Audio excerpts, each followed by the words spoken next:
თბილისში ჩასვლამდე თვითმფრინავში ვიმღერეთ, კიდევაც ვიცეკვეთ და თვითმფრინავი რო გაჩერდა საღამო იყო ასე სიბნელე უკვე სიბნელე ეგზნებოდა.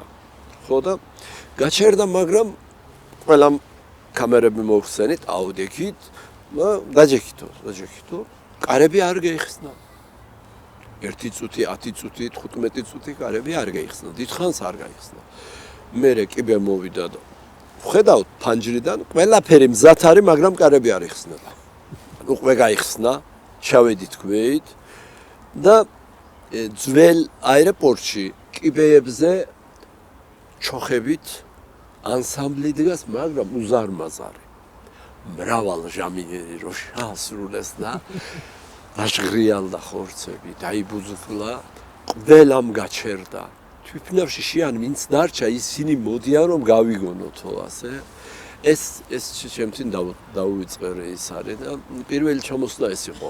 ეს იყო ანსამბლი რუსთავი თუ სწორად ვიცი. კი. და ბატონი ანზორ ერქომაიშვილი იყო დიჯორი მაშინ.